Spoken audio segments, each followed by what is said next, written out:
Parte de su negocio de importación y exportación. Un viejo amigo de mi papá tenía una propiedad en la nación insular de Sri Lanka, ubicada en el Océano Índico al suroeste de la bahía de Bengala.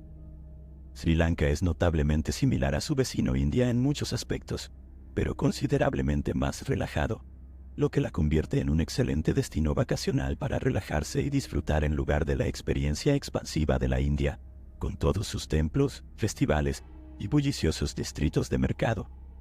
En 2012, el amigo de mi papá me contó que su casa allí estaría vacía durante algunos meses durante el invierno. Normalmente la alquilaba a turistas, pero había un pequeño hueco en las reservas, y me sugirió que, con un considerable descuento, podría alquilarla yo y finalmente realizar algo de viaje que tenía pendiente desde hacía mucho tiempo. Obviamente, aproveché la oportunidad y gasté todos mis magros ahorros en los boletos de avión y el alquiler. Sabía que me esperaba una aventura de por vida, pero no tenía idea de cuán verdaderamente memorable resultaría, aunque no precisamente por las razones correctas. Un poco de contexto. El lugar donde terminé quedándome, un pequeño pueblo llamado Hikaduwa, es un destino turístico enorme lleno de mochileros de todo el mundo occidental. No podías moverte por Hikaduwa sin encontrarte con algún tipo blanco con rastas que escuchaba a Bob Marley desde un altavoz Bluetooth. Como resultado, evité todos los lugares hippies y las imitaciones de Starbucks que llenaban la calle principal de Hikaduwa, prefiriendo las pequeñas tiendas de roti y los restaurantes de curry que parecían estar exclusivamente destinados a los lugareños de Sri Lanka. Fue así como conocí a Lassie. Una de las cosas que noté sobre la comida local fue lo suave que era. De hecho, comenté esto con un camarero en uno de los lugares más elegantes para turistas en mi primera noche allí, y él se rió antes de decir algo así como: «Esto es solo para los turistas. La comida real de Sri Lanka es mucho más picante». Así que cuando terminé en este pequeño lugar de curry donde yo era el único chico blanco que se veía, cometí el error de pedir lo que llaman estilo casero. Cuando llegó a mi mesa, me di cuenta de que todos en el lugar me estaban mirando con sonrisas en sus rostros, esperando a que probara la comida. Sin ser de los que se echan para atrás ante un desafío, empecé a comer. Apenas unas cucharadas de arroz y salsa de curry en mi boca cuando de repente el picante me golpeó. Era como nada que hubiera sentido en toda mi vida, como si una bomba hubiera estallado en mi boca. Tosía, escupía, alcanzaba mi botella de Coca-Cola, pero el líquido azucarado solo parecía extender el sabor por toda mi boca, haciéndolo peor. No estoy bromeando cuando digo que mis cejas realmente sudaban. En ese momento, un chico de Sri Lanka, de aproximadamente mi edad, comenzó a darme palmaditas en la espalda y me preguntó si estaba bien. Le respondí con un gesto mudo, tratando de no avergonzarme más, escuchando las risitas suaves de los lugareños a mi alrededor que claramente se divertían mucho con mi patético espectáculo de debilidad occidental. El chico dijo algo en singalés al hombre que atendía en la barra, quien rápidamente trajo un vaso con algo que parecía leche, pero resultó tener la consistencia de yogur. «Esta bebida lleva mi nombre», dijo el chico en casi perfecto inglés, mientras se sentaba frente a mí. «Se llama Lassie, pruébalo». Tomé un trago y al instante sentí cómo el dolor en mi boca comenzaba a disminuir. Aparentemente, algo en los lácteos contrarresta la picante de las cosas. En un estado de absoluto alivio le agradecí profusamente. Así es como Lassie y yo empezamos a pasar tiempo juntos. Me presentó a sus amigos que jugaban billar juntos la mayoría de las noches. Me mostró la escuela de surf que dirigían juntos y me enseñó algunas palabras en Sinhala, el idioma local. Un día Lassie me dice que hay una fiesta en la playa durante el fin de semana y me dice que, como conoce a los dueños del bar donde se llevará a cabo, podría entrar gratis en lugar de tener que pagar los exorbitantes precios de entrada que se cobraban a los turistas. Parecía que iba a ser divertido, así que acepté ir. Así que, un par de noches después, nos dirigimos al salón de billar donde Lassie y sus amigos estaban pasando el rato. Bebemos unas cervezas Lion baratas, quiero decir, increíblemente baratas, 75 centavos por una botella de pinta. Jugamos algunas partidas de billar y luego nos dirigimos al bar de la playa. El lugar estaba lleno de turistas y mochileros de todo Hikaduwa que acababan de llegar para la noche. El aire resonaba con la base que venía de un set de altavoces enormes cerca de la cabina del DJ. Como Lassie y sus amigos eran primos o amigos del dueño, Nos dejaron entrar gratis como prometió, pero aparte de eso, la disparidad entre los locales y los turistas era considerable. A cualquier persona con la cara blanca se le permitía pasar la línea para pagar entradas que equivalían a los sueldos de un mes para una persona de Sri Lanka. Así que muy pocos locales podían entrar.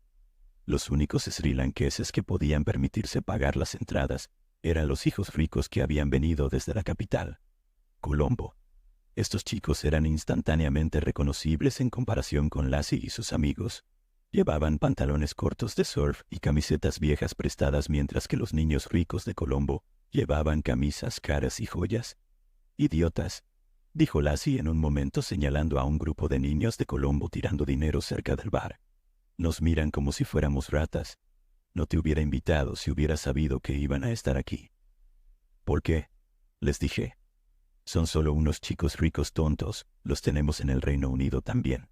«Nah, espera y verás», respondió Lassie. Luego dijo algo que comenzó una especie de tensión que creció a medida que avanzaba la noche. «Va a haber problemas. Debo hacer una aclaración en este punto. En mi experiencia, todos los srilankeses que conocí, aparte de estos ricos idiotas de Colombo, fueron perfectamente amables y educados. Ninguna de las chicas con las que hablé mientras estuve allí se quejó de ser acosada por srilankeses o tratada de alguna manera que no fuera caballerosa. Pero estos chicos de Colombo eran diferentes, y la explicación de su comportamiento es algo que estoy citando de Lassie. A pesar de ser budista, Sri Lanka sigue siendo una sociedad bastante conservadora. Lassie me explicó que nunca veía a jóvenes srilankeses en ningún otro lugar que no fuera los mercados cuando hacían sus compras. Nunca estaban en ninguno de los bares por la noche, excepto cuando estaban trabajando, y no rondaban las playas como sus contrapartes masculinas tenían permitido hacer. Las chicas srilankesas son respetadas, pero la percepción entre ciertas secciones de Sri Lanka era que las chicas occidentales no lo eran. Lassie y sus amigos sabían mejor que andar acechando a chicas blancas en las playas usando sus pequeños bikinis, pero lo mismo no se podía decir de los ricos chicos de Colombo. Y no solo eran excesivamente coquetos con las chicas occidentales, sino que eran descaradamente pervertidos con ellas. En un momento vi a este idiota borracho, chorreando joyas, agarrar directamente el trasero de una chica occidental. Fue seriamente asqueroso. No solo lo agarró como dice la expresión, sino que realmente la manoseó. Ella le lanzó una mirada sucia y él simplemente se rió. Me da un poco de vergüenza decirlo ahora, pero no dije nada a Lassie, cuyo humor y el de sus amigos se volvían bastante tensos en ese momento, y no quería que las cosas se complicaran aún más, pero parecía que para entonces ya era demasiado tarde. Estábamos sentados alrededor de la mesa, bebiendo en un momento cuando uno de los amigos de Lassie, un tipo llamado Dinesh, se levanta y comienza a gritar algo en singalés hacia los chicos de Colombo, después de haber presenciado a uno de ellos manoseando nuevamente a una chica occidental. Había perdido por completo la compostura con esa vista. «Hey, nos dan mala fama», me dijo en un momento, volviéndose hacia los chicos de Colombo y gritándoles algo en su idioma. Ellos respondieron con algún gesto insultante y despreciaron su reproche. Después de eso, la situación solo empeoró y empeoró. Finalmente, una chica occidental comenzó a gritarle en la cara a uno de los chicos de Colombo. Había ocurrido otro incidente, pero esta vez ella no lo tomó en silencio. Creo que la chica era alemana o noruega o algo así, porque estaba gritando en serio en la cara de este chico, pero no pude entender bien qué decía. Se formó una pequeña multitud para ver cómo la chica alemana empujaba al rico chico de Colombo en el pecho, lo cual normalmente pasaría desapercibido en Occidente. Pero toda la multitud se quedó boquiabierta cuando el chico rico simplemente le dio una cachetada a la chica. Me volví hacia Lassie y sus amigos para decirles, ¿vieron eso? ¿Lo vieron? Pero ya estaban corriendo hacia los chicos de Colombo.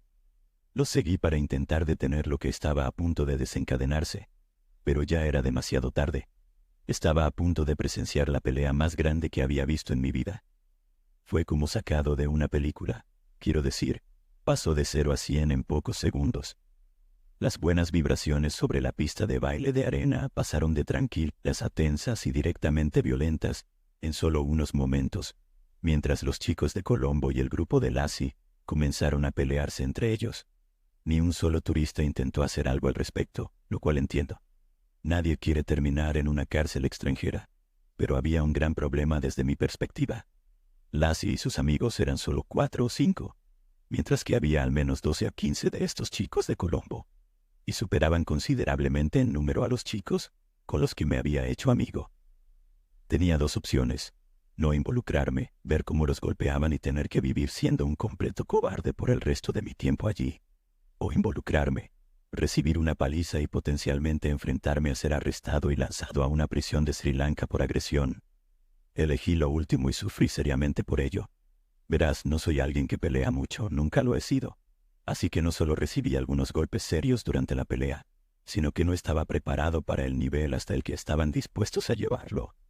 No solo estaban lanzándose botellas de cerveza entre sí, sino que también agarraron estos grandes palos de madera que alimentaban una gran fogata en la playa y comenzaron a balancearlos entre ellos.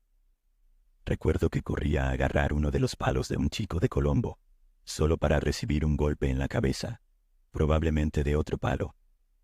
Fue como en las caricaturas.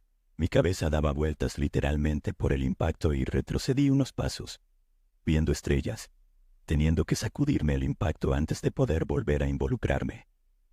Pero cuando lo hice, Lassie y sus amigos estaban tirados en la arena, tratando de luchar contra como 3 chicos cada uno, poniendo resistencia pero siendo finalmente vencidos. Fue entonces cuando vi a uno de los chicos de Colombo con una botella en la mano. Se acercó a Lassie y simplemente dejó caer la botella vacía sobre su cara tan fuerte como pudo. Jesús, el sonido de esa cosa rompiéndose en su frente todavía lo recuerdo cristalino hasta el día de hoy. Y no se detuvieron ahí. Comenzaron a golpearlo en la cabeza con los palos de madera, mientras ya tenía vidrio roto por toda la cara y la cabeza. Recuerdo la horrible sensación que sentí en ese momento pensando, en realidad van a intentar matarlo, no como las peleas en el Reino Unido, que son en gran parte bravuconadas. Estos chicos realmente estaban tratando de acabar con Lassie mientras yacía en la arena cubierto de vidrio. No sabía qué más hacer, así que solo me puse entre sus palos y la cabeza de Lassie, dejando que los golpes llovieran sobre mis brazos, que usaba para cubrirme la cabeza. Fue probablemente una de las cosas más estúpidas que he hecho.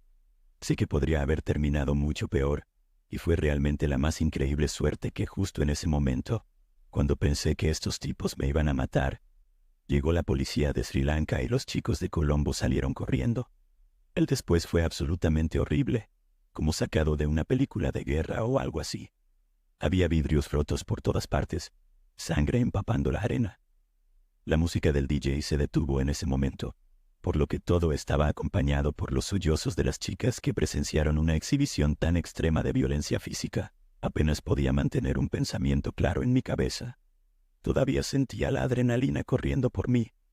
Lo único en lo que podía pensar era en la palabra ambulancia, que repetía una y otra vez a los policías de Sri Lanka, que observaban la escena con una especie de apatía perturbadora.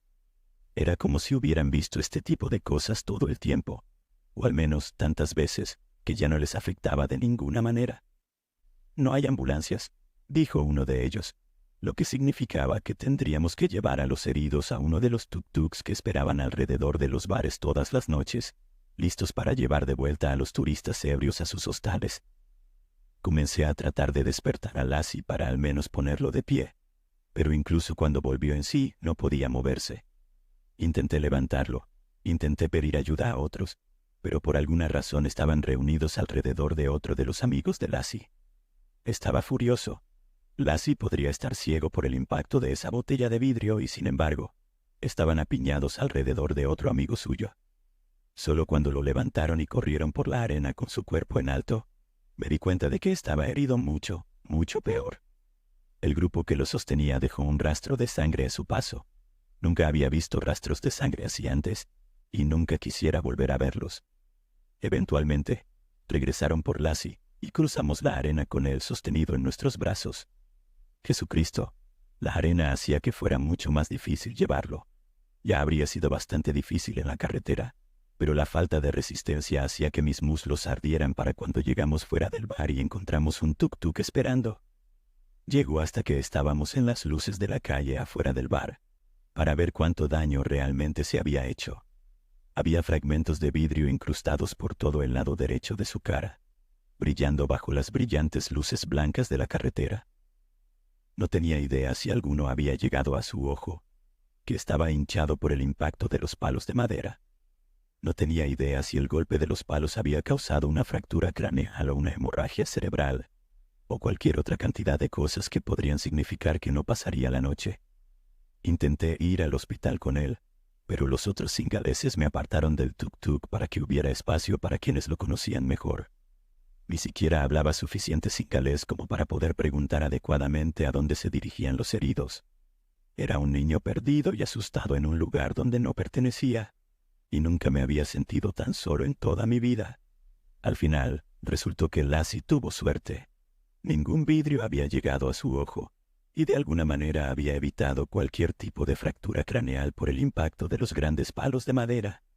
Los médicos pudieron quitar algunos de los trozos de vidrio más grandes de su cara, pero le quedaron cicatrices permanentes. Uno de sus amigos, sin embargo, un tipo llamado Dinesh, no tuvo tanta suerte.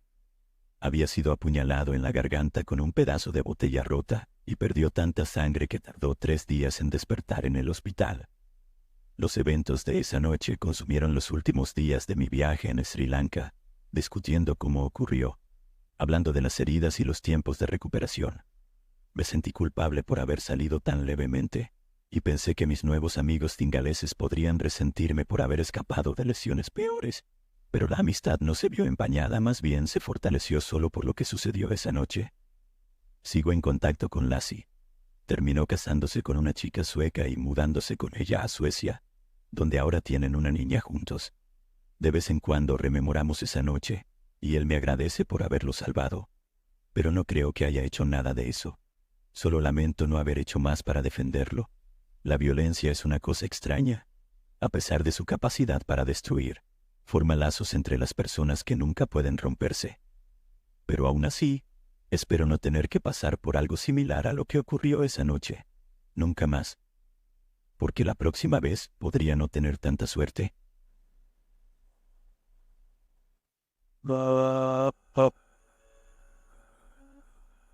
Soy una persona seriamente obsesionada con los perros.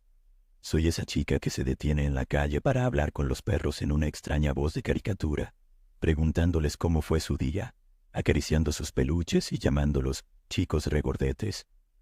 A veces recibo miradas extrañas de sus dueños, pero no me importa. Vale la pena porque nunca falla en alegrarme el día. Pero una cosa que he aprendido es que hay una diferencia enorme en la forma en que tratamos a los animales aquí en Estados Unidos, y probablemente en los países europeos también, y cómo los tratan en el resto del mundo. No solo difiere la actitud de las personas hacia los animales, sino también la actitud de los animales hacia las personas.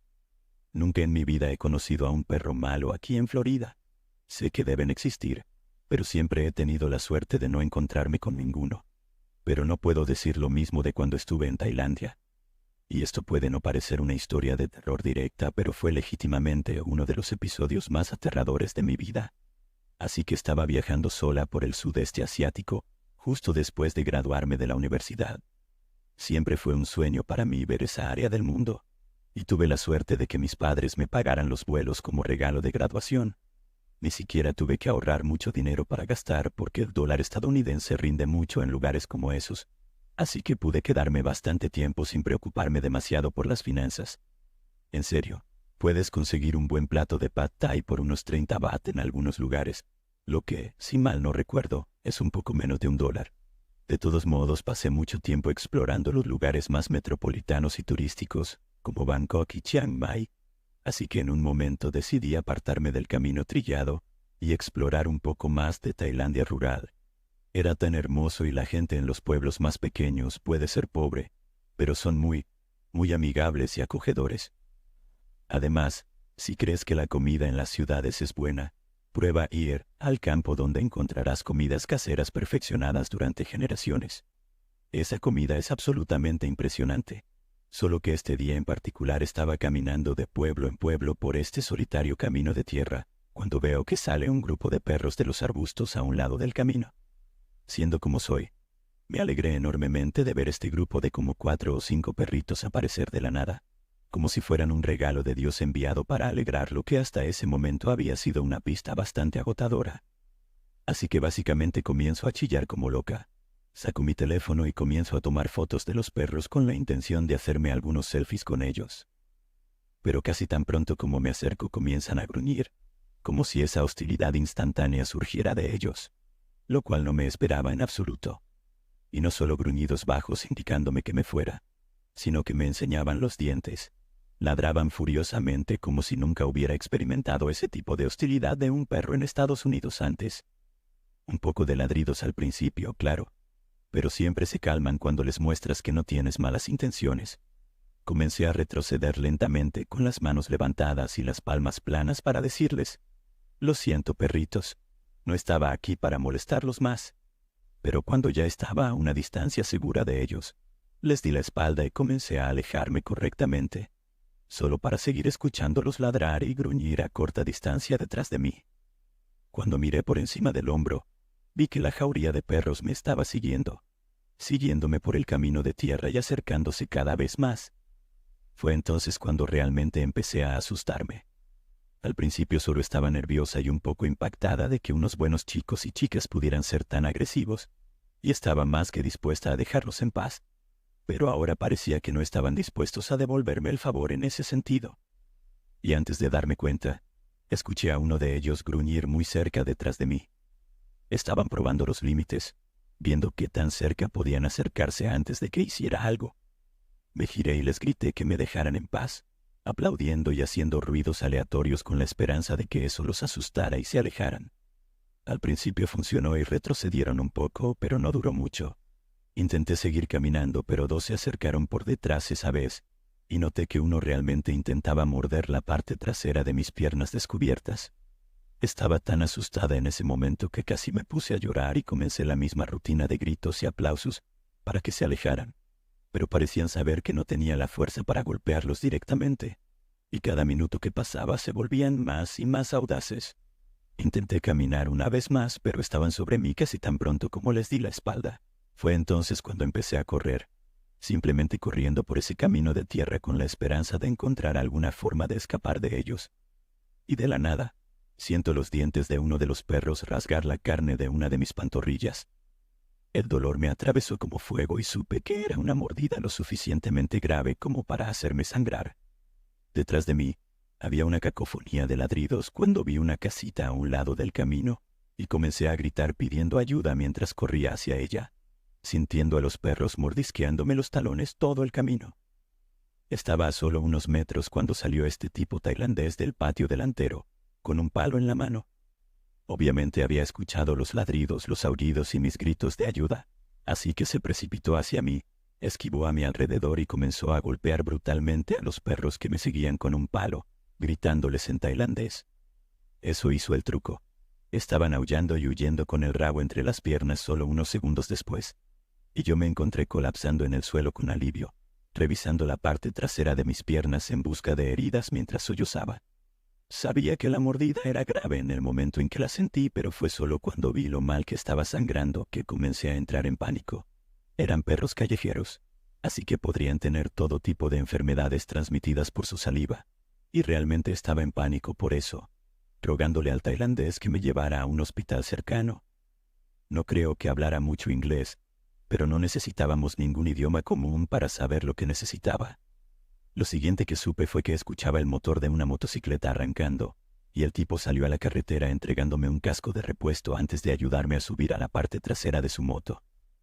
No sé cuánto duró realmente el viaje al hospital, pero parecieron horas. Cuando llegamos, mi pierna estaba tan hinchada que apenas podía poner peso sobre ella. No había muchos miembros del personal que hablaran inglés, así que tuve mucha suerte de que el tailandés me llevara allí. Intenté darle algo de dinero para gasolina como agradecimiento, pero él realmente lo rechazó de plano. Esto puede sonar muy de primer mundo de mi parte, pero eso me dejó perpleja. Este tipo parecía muy pobre, pero aún así no aceptó dinero. Supongo que solo sabía que era lo correcto hacer. Por suerte me habían vacunado contra la rabia antes de ir a viajar, así que después del tratamiento inicial solo tuve que volver al hospital, una vez más para recibir la otra inyección que necesitaba, en lugar de pasar por la agonía de recibir como 4 inyecciones diferentes durante el transcurso de un mes. Escuché que incluso tienes que recibir una de ellas en el estómago con una aguja grande, aunque no estoy segura de si eso es cierto. Aún así, es absolutamente aterrador. Pero los efectos reales de contraer la rabia hacen que todo eso parezca juego de niños. Tomé esto de un sitio web que describe lo que sucede en la primera semana, o algo así de contraer el virus de la rabia.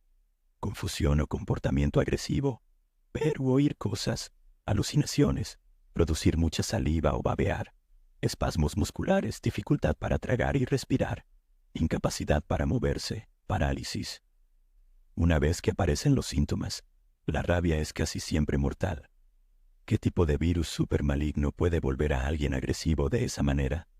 Es como algo sacado de una película de zombies y tan poderoso, que incluso con la vacunación previa necesitas inyecciones después de una mordida, para asegurarte de no contraer la enfermedad. Así que espero que todos entiendan por qué estaba tan completamente aterrorizada de contraer una enfermedad tan horrible, brutal y fatal, después de esas mordeduras de perro.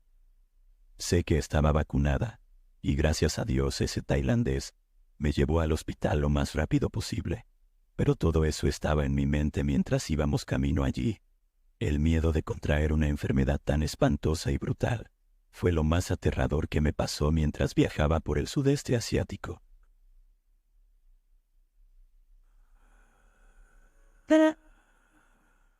Voy a llevarte de vuelta a principios de los años 90. Justo después de mis exámenes de A-Level aquí en el Reino Unido, obtuve las notas que quería, lo cual fue genial. Pero siguiendo el consejo de mis padres, decidí tomarme un año sabático y viajar antes de instalarme para estudiar en la Universidad de Manchester. Algunos de mis amigos decidieron comprar esos pases de tren Eurorail, con los que podían tomar trenes por toda Europa. Pero eso me parecía un poco demasiado común. Tenía la mira puesta en un lugar mucho más exótico: India. Solo pude permitírmelo porque trabajé como loca en Marks and Spencer's cada fin de semana durante casi 2 años seguidos, gastando muy poco de ese dinero mientras me esforzaba por ahorrar todo lo que pudiera. Estar en un vuelo de 16 horas casi me volvió loca, y no podía esperar para aterrizar en Dabolín para relajarme y explorar, pero no tuve tanta suerte. A pesar de ser uno de los estados más tranquilos de la India, Goa resultó ser igual de loco para mí, que tenía 18 años en ese entonces. La ciudad más cercana, Vasco de Gama, podría haber estado en otro planeta. Venía de un tranquilo suburbio de Manchester, y de repente estaba en la antigua capital colonial portuguesa, y honestamente fue alucinante. Después de tomar algo de tiempo para adaptarme a mi entorno, además de tener que superar un mal caso de gastroenteritis, terminé yendo a un lugar llamado Kerala, en la costa más al sur de la India. Era un lugar bastante salvaje, lo más lejos posible de la capital india, y también es el lugar donde ocurre mi historia. Una vez que tuve un poco de hindi en mi haber y podía hacerme entender en general, decidí hacer algo de exploración real. Turismo de aventura, como podrías llamarlo, alejándome de los caminos turísticos habituales para ver partes de la India que la gente generalmente no veía. Fue así como terminé en medio de la nada, a unos 20 kilómetros de la ciudad de Kallam. Estaba vagando por el campo tratando de encontrar un antiguo templo conocido como el Templo Mandayar Mahadeva. No me preguntes por qué lo estaba buscando. Creo que estaba en algún tipo de viaje espiritual personal, lo que sea que eso signifique. Pero era un adolescente sordo, sé que lo era. Y pensé que pasar tiempo en estos lugares pequeños me traería algún tipo de iluminación espiritual o emocional. En un momento dado, me perdí un poco y bajo el ardiente sol indio empecé a tener mucha sed. Divisé este pequeño pueblo al otro lado de un conjunto abierto de praderas, así que comencé a caminar a través de él completamente ignorante de los peligros que podían estar acechando en la hierba alta. Si hubiera sabido en qué me iba a meter, juro que hubiera seguido caminando. La sed no te puede matar casi tan rápido como lo que salió de la hierba alta y me miró directamente a los ojos.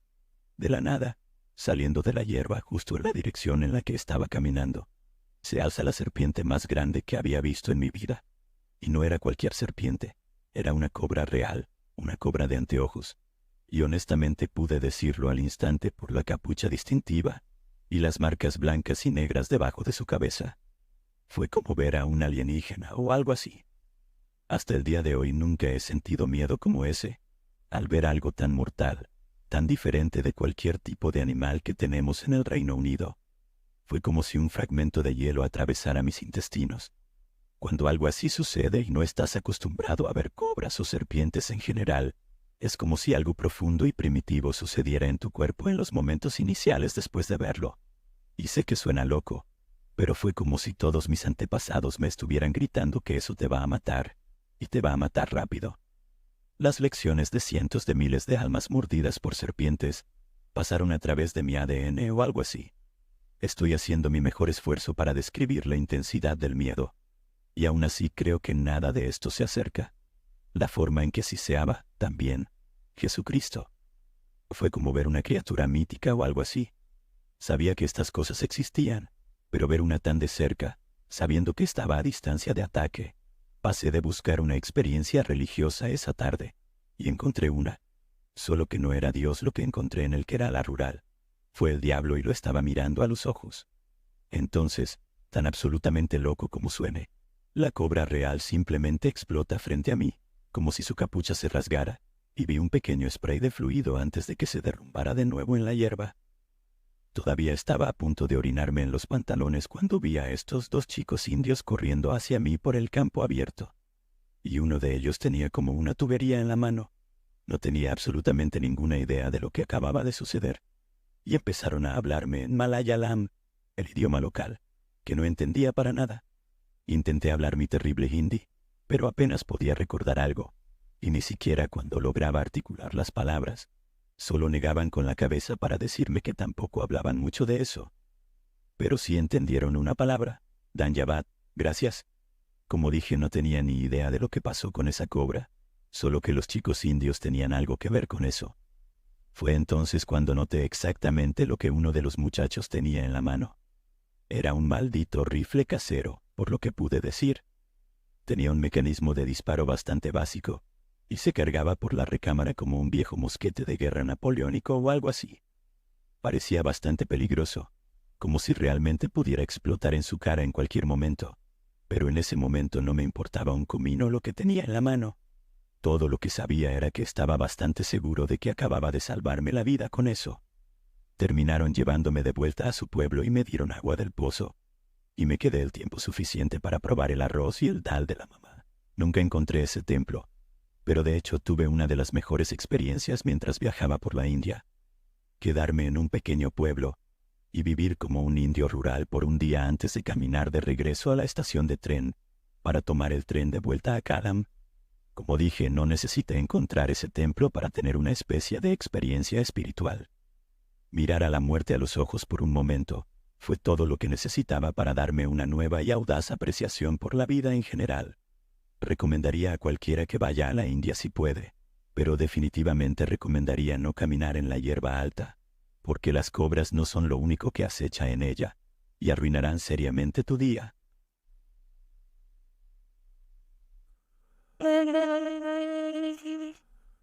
El 23 de junio del año 2000, alrededor de la 1 de la mañana, un huésped del albergue Childers Palace Backpackers en Queensland, Australia, se despertó confundido y somnoliento.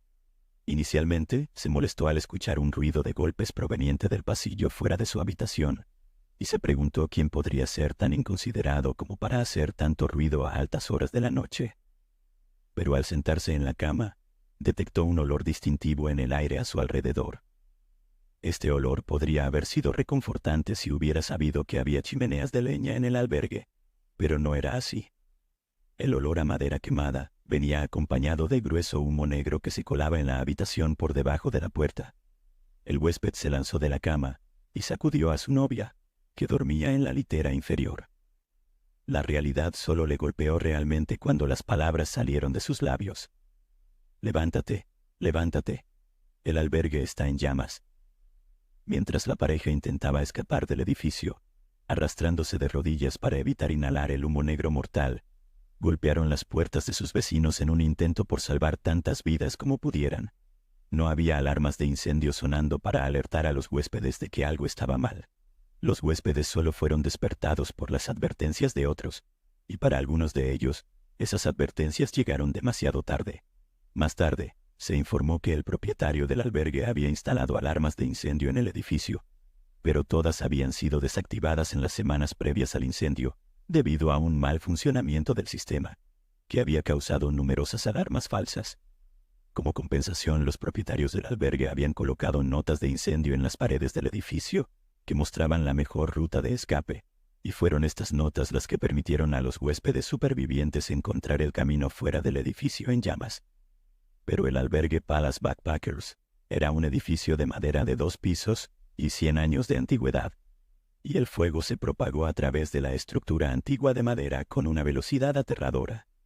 El huésped y su novia lucharon para salir a un balcón del primer piso, afortunadamente no muy alto para saltar, y se dejaron caer al suelo debajo, rodando para asegurarse de no resultar heridos en la caída. Se pusieron de pie y miraron hacia atrás la escena caótica detrás de ellos. Aquellos que no pudieron abrirse camino hasta las salidas de la planta baja, se vieron obligados a saltar desde balcones y ventanas a los techos de los edificios vecinos. Algunos estaban demasiado débiles para hacer los saltos y cayeron en montones con huesos rotos. Los gritos de dolor solo añadían frenesí al fuego y al humo. Alrededor de 70 mochileros lograron escapar esa noche, con solo 10 de ellos sufriendo quemaduras leves. Los últimos escapados solo lograron hacerlo gracias a la rápida llegada del departamento de bomberos local, que levantó escaleras hasta los pisos superiores para que los atrapados por las llamas pudieran bajar. Sin embargo, 15 mochileros de diferentes partes del mundo no tuvieron tanta suerte. Inmediatamente después del incendio, los residentes de la localidad de Childers donaron comida, mantas y mochilas a los sobrevivientes. El banco de picnic frente al edificio se convirtió en una especie de santuario para los fallecidos en el incendio, completo con flores, cartas conmovedoras de los sobrevivientes y frutas de las granjas locales. 20 de los sobrevivientes regresaron unos días después para celebrar un servicio conmemorativo improvisado con un sacerdote católico local en el santuario. El servicio fue transmitido en todo el mundo y tuvo un gran impacto en los medios de comunicación. Tanto es así que la princesa Ana de la familia real británica visitó Childers el 2 de julio, apenas una semana después del incendio, para ofrecer apoyo emocional a los mochileros sobrevivientes y a otros involucrados en el desastre. Los mochileros sobrevivientes fueron llevados a un centro cultural cercano que tenía las instalaciones para alojarlos, donde luego fueron interrogados por bomberos locales sobre cómo podría haber comenzado el incendio. Muchos de los sobrevivientes les dijeron que simplemente se despertaron en medio del caos y no tenían idea de cómo podría haber comenzado el fuego. No había llamas expuestas, velas ni chimeneas en todo el albergue, pero un sobreviviente se presentó con información sobre una extraña figura que había estado merodeando afuera en las primeras horas de la mañana, poco antes de que las llamas devastaran el edificio. El huésped le dijo a los bomberos cómo se despertó justo después de la medianoche para ir al baño y vio a alguien parado afuera junto a un contenedor de basura en llamas. Después de darse cuenta de que estaban siendo observados, la figura apagó el fuego y los huéspedes volvieron a la cama, solo para ser despertados nuevamente una hora después por golpes, gritos y humo negro. La investigación rápidamente pasó de centrarse en un incendio accidental a uno de incendio provocado deliberadamente, y los huéspedes fueron interrogados por la policía sobre cualquier personaje inusual que hubiera estado merodeando por el albergue. Muchos mencionaron a un recolector local de frutas llamado Robert Long, que había estado involucrado en algunos enfrentamientos con sus compañeros huéspedes, y se decía que tenía un desdén general por los mochileros y turistas. Los investigadores también descubrieron que Long, de 38 años, había sido desalojado recientemente del albergue por retrasarse en el alquiler y había jurado alguna forma de venganza contra los propietarios, aunque se asumía que todo era solo fanfarronería y que no tenía la intención real de buscar represalias. La policía anunció públicamente que deseaban interrogar a Robert Long sobre su posible implicación en el incendio, y pidieron al público en general que se presentara si sabían algo sobre su paradero. 5 días después, una llamada anónima llevó rápidamente a las autoridades locales a descubrir que Long acampaba en un área boscosa a menos de 32 kilómetros de la ciudad donde ocurrió el incendio. La policía se dirigió entonces al área, buscando con un perro policía, hasta que encontraron el campamento del presunto incendiario. Se acercaron al hombre tranquilamente, preguntándole si podían hacerle algunas preguntas sobre la naturaleza del incendio, y las amenazas que había hecho contra el albergue en los días previos. Long negó que estuviera allí el día del incendio, insistiendo en que se había ido del albergue en buenos términos y que los propietarios estaban tratando de hacerlo chivo expiatorio. Pero esto contradecía las historias de muchos de los sobrevivientes, y la policía le dijo a Long que iba a ser arrestado bajo sospecha de incendio provocado. Al escuchar esto, Long sacó un cuchillo y amenazó a los oficiales que lo estaban arrestando. El perro policía que los acompañaba fue entonces enviado contra el sospechoso, pero Long hirió gravemente al perro con el cuchillo, haciendo que el perro retrocediera y se derrumbara en el suelo. Los oficiales siguieron con el ataque del perro, tratando de someter al sospechoso de incendio con el cuchillo antes de que pudiera escapar. Uno de los oficiales fue apuñalado en la barbilla durante el arresto, y tuvo mucha suerte de que Long no encontrara su vena yugular. Fue entonces cuando el otro oficial sacó su arma, apuntó y disparó a Long en el hombro, haciendo que se desplomara en el suelo y desarmándolo del cuchillo en el proceso. Luego le puso esposas al sospechoso herido, y lo arrastró hasta el coche patrulla de policía que esperaba para llevarlo bajo custodia. Mientras tanto, su colega intentaba detener la hemorragia de su propia herida, mientras reconfortaba al perro policía herido. Menos de 2 años después, en marzo de 2002, Robert Long fue encontrado culpable de 2 cargos de asesinato e incendio provocado, y luego fue sentenciado a cadena perpetua por un jurado de sus pares. El juez del juicio dijo que Long debería cumplir un mínimo de 20 años en prisión por su crimen despiadado y cruel. Aunque murieron 15 personas en el incendio, Long solo fue acusado de 2 muertes para agilizar el proceso judicial y permitir la posibilidad de presentar otros cargos en caso de una absolución.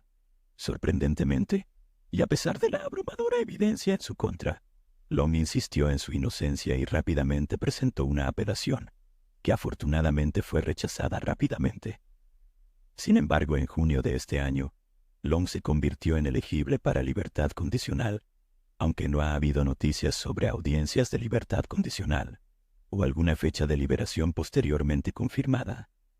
Como homenaje a quienes perdieron la vida en un acto tan insensato de violencia premeditada, la artista de Sydney, Jasonia Palladies, fue comisionada para pintar retratos de los fallecidos en el incendio.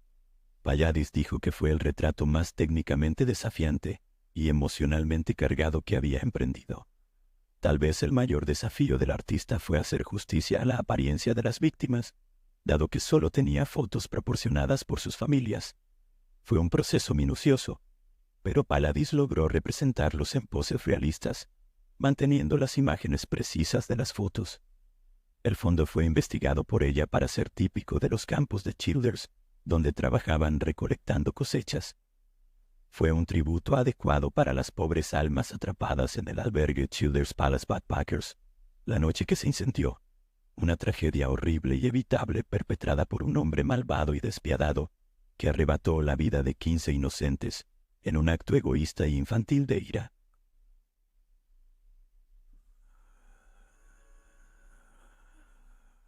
Nací y crecí aquí en el Reino Unido, pero mis padres son de Libia. Se fueron en los años 70, mucho antes de todos los conflictos actuales. Sin embargo, de vez en cuando vamos a visitar a familiares extendidos que viven en la capital, Trípoli. Desde la caída de Gaddafi, los conflictos entre milicias rivales básicamente han destruido el país. Nuestras visitas obviamente disminuyeron casi por completo, pero el año pasado hubo una gran boda familiar en la ciudad y naturalmente recibimos una invitación. Al principio estaba muy indeciso acerca de IR, ya que aunque los enfrentamientos han disminuido mucho en los últimos años, el lugar sigue siendo prácticamente una zona de guerra. Pero para mi sorpresa, mis padres anunciaron que estaban decididos a ir. Podía quedarme en casa, perderme la boda y preocuparme por la seguridad y el bienestar de mis padres, o podía unirme a ellos y al menos poder vigilarlos. Así que elegí lo segundo. Trípoli es una ciudad increíble. Hay ruinas romanas, arquitectura de estilo italiano de la época en que Libia formaba parte del Imperio Italiano, y la comida es absolutamente increíble. Pero los signos del conflicto reciente estaban por todas partes. Había agujeros de bala y cráteres de bombas por toda la ciudad que aún no se habían reparado. Grandes monumentos en memoria de las personas que murieron durante los ataques en años anteriores. Era estremecedor. Pero por el momento la ciudad parecía segura. Así que por extraño que parezca, simplemente olvidamos toda la situación en cuanto nos reunimos con la familia y pude ver a mis primos lejanos a quienes no había visto en años. Toda la ansiedad y la preocupación por el viaje parecían desvanecerse en segundo plano. La boda fue fantástica. Todos lo pasamos muy bien. Después de la ceremonia, íbamos a pasar una semana simplemente pasando el tiempo con la familia y disfrutando del ambiente. Visitar Libia siempre fue una gran parte de mi juventud, y siento una gran conexión con el país, así que simplemente estaba feliz de que hubiera suficiente paz en el país como para poder disfrutarlo después de tanto tiempo. Pero una noche, mientras nos sentábamos a otra gran cena con nuestra familia extendida, empecé a escuchar unos cuantos estallidos desde afuera de la ventana. Recuerdo que esperaba con todo mi corazón que fueran simplemente fuegos artificiales, pero la reacción de mis primos me indicó lo contrario. Algo estaba sucediendo en Trípoli, algo violento y terrible. Toda la comida que nos habían servido fue recogida y llevada al sótano de la casa. No había bajado allí en todo el tiempo que había estado con ellos, así que no vi el verdadero refugio que habían preparado. Había botellas de agua, todo tipo de ropa de cama, todo lo que podrían necesitar para sobrevivir 1 o 2 noches en caso de que comenzara cualquier cosa. Lo que siguió fue la noche más aterradora de toda mi vida. Los estruendos y los disparos de bombas y armas que resonaban sobre nosotros nos mantuvieron despiertos toda la noche. En cada momento esperaba que un grupo de hombres armados irrumpiera en el sótano y nos arrastrara o nos disparara. Mi primo intentaba tranquilizarme diciendo que no estábamos en mucho peligro de eso, pero el miedo en sus voces no lo hacía más fácil de sobrellevar. Ellos estaban acostumbrados a ese tipo de cosas, tanto como una persona puede estarlo, y aún así estaban aterrorizados. Finalmente, los ruidos de arriba cesaron, pero todos estábamos demasiado asustados para dormir. Después de un tiempo, mi tío se aventuró a subir para tratar de obtener noticias de lo que había sucedido. Resultó que un grupo miliciano local que había controlado la ciudad estaba siendo atacado por rivales a quienes habían expulsado años antes. No era solo un pequeño enfrentamiento, y era probable que la violencia comenzara de nuevo esa noche. Teníamos que salir de Trípoli. Nuestra familia organizó un taxi tipo minibús que nos llevaría a la frontera con Túnez para que pudiéramos tomar un vuelo de regreso a casa desde la capital, Túnez. Así es como nos fuimos una semana entera antes para evitar los enfrentamientos. Fue horrible tener que dejar atrás a nuestra familia en una ciudad condenada a caer en la violencia, y en un momento mi papá incluso se ofreció a llevarlos de vuelta al Reino Unido para buscar el estatus de refugiados, pero ellos se negaron. Eran demasiado orgullosos para irse y me rompió el corazón tener que dejarlos atrás. No hemos vuelto a Libia desde entonces, pero he mantenido contacto con mis primos tanto como he podido para asegurarme de que estuvieran todos a salvo, lo cual, gracias a Dios, lo estaban. Tuve pesadillas sobre esa noche durante meses y aún agradezco a Dios que todos hayamos salido con vida. Pero el hecho es que fue solo una noche para mí, pero para mis primos, esa fue su vida entera.